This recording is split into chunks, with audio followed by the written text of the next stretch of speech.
প্রাথমিক নিয়োগ দুর্নীতি মামলায় সিবিআই এর চূড়ান্ত চার্জশিটে নাম পর্ষদের অপসারিত সভাপতি মানিক ভট্টাচার্যের। নাম রয়েছে প্রাথমিক শিক্ষা পর্ষদের তৎকালীন সচিব রত্না বাগচি এবং প্রাক্তন তৃণমূল নেতা বিভাস অধিকারীরও। গত কয়েকদিন আগে সিবিআই যে চার্জশিট জমা দিয়েছে প্রাথমিক নিয়োগ দুর্নীতিতে, সর্বাগ্রে সেই চার্জশিটে নাম রয়েছে মানিক ভট্টাচার্যের। শুক্রবার কলকাতার ব্যাংশাল আদালতে প্রাথমিক নিয়োগ দুর্নীতি মামলায় চূড়ান্ত চার্জশিট জমা দেয় কেন্দ্রীয় তদন্তকারী সংস্থা। সূত্রের দাবি, তদন্তে উঠে আসে প্রাথমিক নিয়োগের ক্ষেত্রে ঘুরপথে 350 জনকে চাকরি দেওয়া হয়েছিল। এই চক্রে এজেন্ট হিসেবে কাজ করেছিলেন মানিক ভট্টাচার্যের ঘনিষ্ঠ বিভাস অধিকারী। ষড়যন্ত্রে জড়িত ছিলেন রত্না বাগচিও। কয়েক দফায় জিজ্ঞাসাবাদ করা হয় রত্না বাগচি এবং বিভাস অধিকারীকেও। নিয়োগ দুর্নীতিতে জড়িত থাকার অভিযোগে পরবর্তী সময় গ্রেপ্তার হন প্রাথমিক শিক্ষা পর্ষদের অপসারিত সভাপতি মানিক ভট্টাচার্য।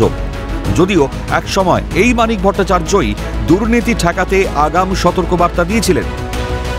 মেধা তালিকার বাইরে কোনো প্রার্থী নিয়োগ হয়নি এবং আমি আপনাদের জানাচ্ছি এই নিয়োগ প্রক্রিয়া সম্পূর্ণ হয়ে গেছে। সংবাদ মাধ্যমে এবং বিশেষভাবে আমরা কতগুলো খবর পাচ্ছি যে নানা ধরনের প্রতারণা, তার একটা চক্রান্ত চলছে। প্রতারকরা কোনো সময় বিভিন্ন আধিকারিকদের নাম নিচ্ছে, এমনকি তারা কোথাও কোথাও আমার নাম নিয়ে তারা প্রতারণা করে চাকরি দেওয়ার কথা বলছে। প্রশ্ন উঠছে, দুর্নীতির দাগ হাত থেকে ধুয়ে ফেলতে আগাম সতর্কবার্তা? সমূহ বিপদ আন্দাজ করে নিজেকে আড়ালের চেষ্টা মানিক ভট্টাচার্যের?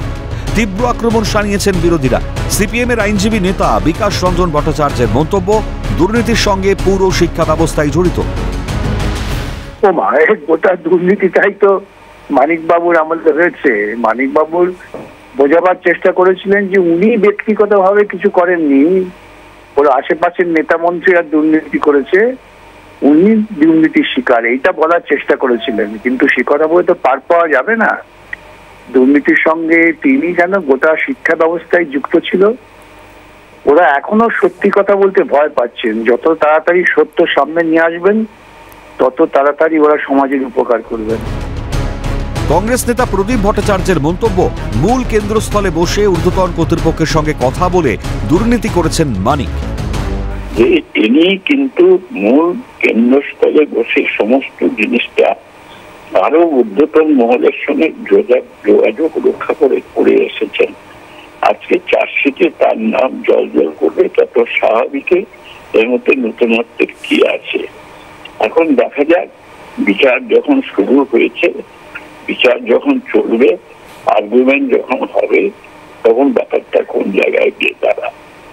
এবার দোলাচল শুরু হয়েছে চাকুরি হারাদের, যারা চাকুরি প্রার্থীরা রয়েছেন তাদের, এবং যারা চাকরিটা আদতে দোলাচলে রয়েছে সেই সব প্রার্থীদের মধ্যে, সাধারণ মানুষের মধ্যে।